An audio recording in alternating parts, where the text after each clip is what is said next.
History just got rewritten, again, and if you guessed Caitlin Clark is the reason, you're absolutely right. Because once more, she and the Indiana Fever have broken yet another record, and this one might sting Angel Reese just a little harder. We're not talking about a fluke, a hot streak, or media hype. The Indiana Fever has officially become America's sweetheart team. Not a rising contender, not improving, not plucky underdog, America's team. And this isn't ESPN fluff. These are cold, hard numbers and sold-out arenas screaming what the league can no longer pretend to ignore. Caitlin Clark didn't arrive to blend in. She came to rearrange the furniture. While she's stacking record after record, her critics are fumbling to keep up, running a desperate full-court defense against reality. But here's the catch. Denial doesn't cancel out demand. The more they sulk, the brighter Clark and the Fever shine. WNBA's attendance had a record-breaking high in 20 years with a total of 2.3 million fans attending games. You know what the increase was from 2024 to 2023 in attendance? 48%. That's massive. That's the Caitlin Clark phenomenon, yeah. And if Caitlin Clark gets injured, it's over with Tom. Every single one of you WNBA players, you better pray that Caitlin Clark doesn't get injured, because she's keeping your league afloat. Let's talk numbers. 41 out of 44 games airing on national TV. That's not a quirk of the schedule. That's a deliberate broadcast coronation. The networks aren't guessing. They're cashing in on a movement. And that movement, it's not temporary. This isn't a viral moment. It's a full-blown revolution, and the Fever are leading it.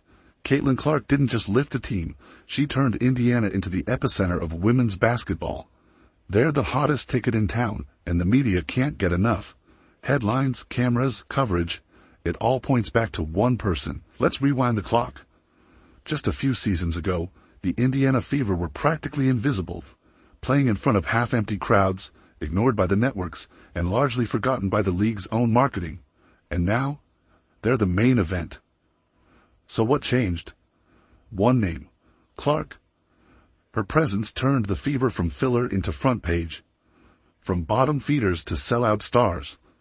Whether she's playing in Indiana or anywhere else, fans are filling the stands. The Clark effect is so massive, 6 opposing teams have had to level up their arenas just to host her.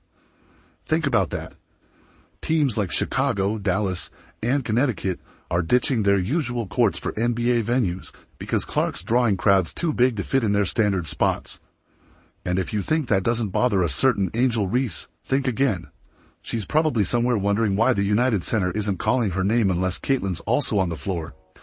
But it's not just the seats, it's the screens. The Fever are leading the league in national TV appearances by a mile.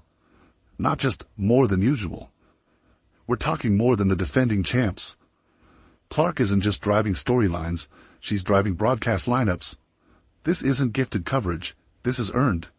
Earned with numbers, earned with performance, earned with charisma and clout. And let's get real, TV execs don't schedule based on fairness, they schedule based on dollars. And Caitlin Clark doesn't just boost ratings, she obliterates them. She's a one-woman economic surge, a walking WNBA stimulus plan. It's no wonder every network is clawing for her matchups like it's Black Friday, and they're out of flat screens. These networks are not thinking about hurting feelings. These networks are thinking about how much money can we bring in. Just look at last year. Some random regular season Fever games draw in more viewers than the WNBA finals. Let that sink in. That kind of pull doesn't just raise the Fever. It lifts the entire league, with everyone trying to diminish the wave that was happening, the Clarkonomics that were happening, the Caitlin Clark effect that was happening, in realizing it is not only going to be good for this Indiana Fever team, it's going to be great for everyone. It's going to be great for every single player in the WNBA and also every single team in the WNBA. And that includes teams like the Chicago Sky, the Aces, and the Liberty. Because let's be honest, Angel Reese and the gang aren't pulling those numbers on their own. When the Fever roll in, suddenly they're on national TV. Suddenly the arena's packed. Suddenly the sponsors are interested. So while Angel's busy scrolling through Twitter and liking shady posts, she might want to remember who made that spotlight bright enough for her to stand in. Let's just call it what it is. Caitlin Clark is dragging the entire league's visibility like it's her carry-on bag. Everyone knows it. The league knows it. The fans know it. Even the jealous ones like Reese who pretend not to care, yeah, they know it too. That's why nearly every one of her games is airing globally. Because whether you're a die-hard supporter, a loud critic, or someone hate-watching in denial, guess what? You're watching. Clark is the main event. And at this point, we're not even just talking hoops anymore. This is big league business. The WNBA spent decades clawing for mainstream relevance, trying to crack the code for consistent viewers and revenue. Then Caitlin Clark showed up and cracked it open with a step-back three. Let's talk numbers because the numbers never lie. Ticket sales? Clark turned them into a cheat code. The Indiana Fever used to be the WNBA's forgotten stepchild, hanging around but rarely getting picked for anything meaningful. Fast forward to now, and they're the hottest ticket in all of women's sports. Last season alone, the Fever brought in over 340,000 fans at home. A 319% surge compared to the ghost town that was 2023. We're talking about a team that couldn't pull 80,000 just a year prior. Clark enters the chat, and suddenly every night feels like a playoff game. And the wildest part? This explosion isn't just in Indiana. It's nationwide. More people are getting on board. More people are watching women's basketball. More people are watching women's college basketball. Do not slow the momentum because of ego. Caitlin Clark draws massive viewership and other teams don't. Caitlin Clark averaged about 1.2 million viewers per game and the rest of the league about 400 to 500,000. Teams around the league are scrambling like someone pulled the fire alarm.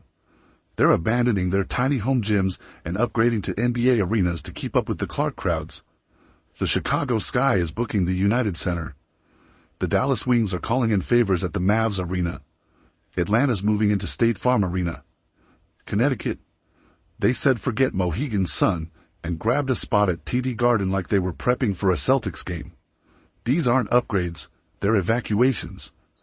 Because Caitlin Clark doesn't bring games, she brings chaos.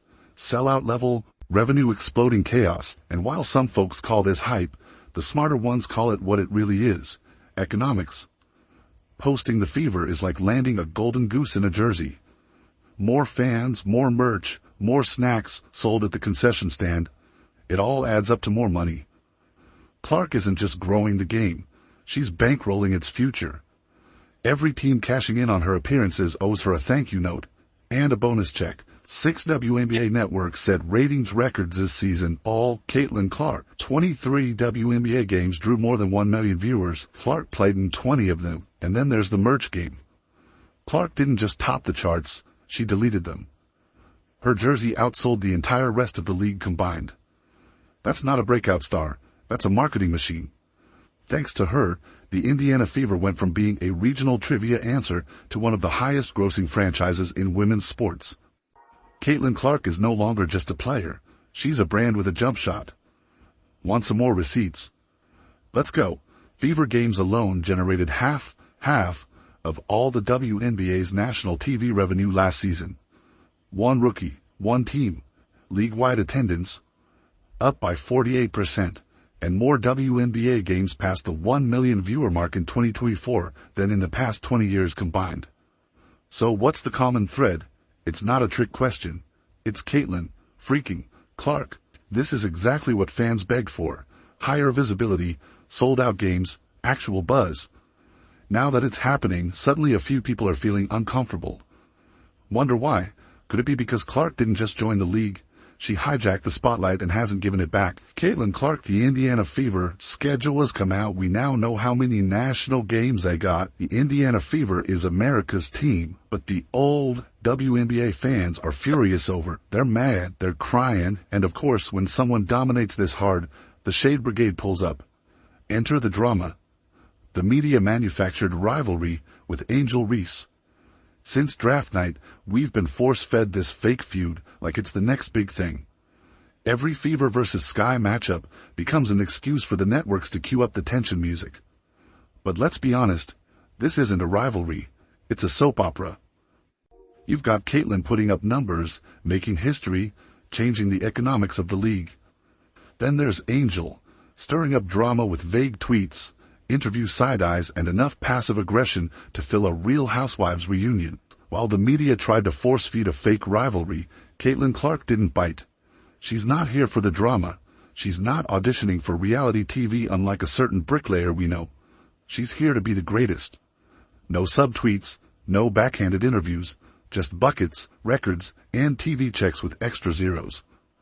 While some players are busy throwing shade and chasing headlines, Clark's chasing greatness.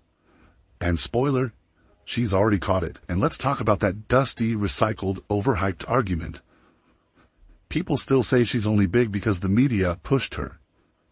Really? Because last time we checked, Caitlin didn't grovel for 41 national broadcasts. Networks begged her. She didn't call in a favor to top jersey sales. Fans made that decision on their own. And she definitely didn't storm other teams' front offices demanding arena upgrades. The demand just got too real. Caitlin Clark didn't ask for the spotlight. The spotlight followed her. What's worse is that, despite the avalanche of success, some folks still won't give her credit. Clark isn't just rising. She's lifting everyone. Rising tide lifts all boats. Her presence is putting money in every player's pocket, giving visibility to teams that couldn't sniff a camera crew before she arrived, and dragging the WNBA into the mainstream spotlight it's long deserved. And yet, people act like her fame is some lucky accident. Meanwhile, you've got Angel Reese throwing tantrums about salaries. Let that irony marinate for a second. Whether you like the Indiana Fever or not, whether you like Caitlin Clark or not, it has gone to the point where we can no longer deny the fact that they are the biggest draw in the WNBA, and they proved that all of last season. Make no mistake, this backlash isn't about basketball. It's not about fairness. It's about bruised egos and broken illusions. Caitlin Clark has taken over the WNBA, and some people just can't stand the fact that she did it without the drama, without the antics, and without the approval of the old guard. She didn't wait her turn. She earned her spot. And instead of celebrating the moment, some would rather light matches near the foundation just to watch it burn. But guess what? It doesn't matter. It doesn't matter how many think pieces get written. It doesn't matter how many jealous jabs are thrown from the sidelines. Caitlin Clark is here. She's not just transforming the league, she's setting it on fire. The debate is over. The receipts are printed. Clark isn't a breakout star anymore. She's the face of a new era. The Indiana Fever, please, that's not a team anymore. That's a phenomenon. The packed arenas, the broken viewership records, the sold-out jerseys, all roads lead back to Clark. The Fever are no longer an afterthought. They're the show. The league's biggest draw, America's team. All because one rookie walked in like she owned the place and then proved she absolutely does. And while Angel Reese is still busy throwing side-eye and mood swings, Caitlin Clark is stacking milestones like it's light work. Oh wait, Reese is stacking something too. All the bricks she's laying across the backboard. It won't change what's happening. Clark is rewriting the playbook, dominating the headlines, and dragging the WNBA into its golden age, whether the old guard likes it or not. So now there's only one question left. How high can this go? Because if Caitlin Clark's rookie impact is just the beginning, we might be witnessing the greatest era the WNBA has ever seen. Get ready. This ride's just getting started. Are you excited for the upcoming season? Let us know in the comments.